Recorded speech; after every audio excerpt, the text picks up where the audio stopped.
So what does good communication in the family look like? Well, I can tell you I wasn't very good at it when we started. I think I've improved a bit.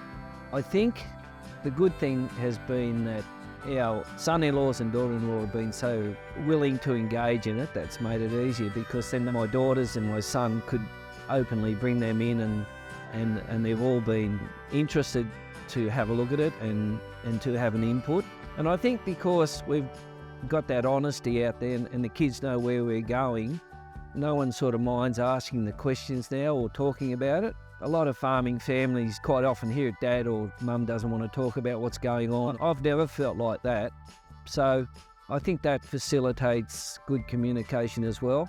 Having done some communication at UTS for a couple of years, it comes in very, very different formats, and I think what it can be when it comes to talking about future in an intimate family setup, I think there can be silos.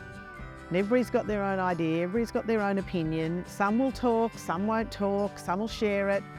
For us, it generally has been pretty good, but most definitely before we embarked on this process, there was some silos developing and there was some walking on eggshells.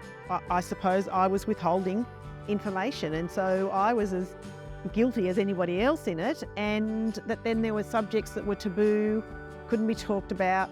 I think what we did to make the communication open between everybody, it certainly was a process. We had some extremely difficult Zoom meetings, and we did 2 days in Wagga with 2 facilitators glaring down the 8 of us all sitting around the table. And really, once you've got the open communication, everything else is solvable.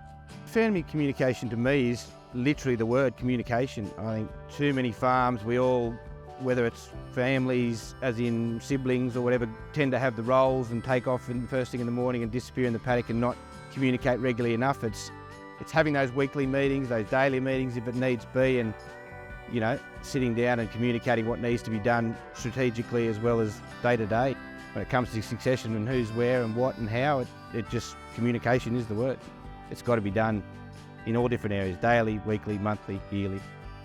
I mean, I think every second family farm I know, including ourselves, it's kind of like everyone takes their roles and doesn't want to talk about the nitty gritty, and unless it's talked about, no one wins at the end.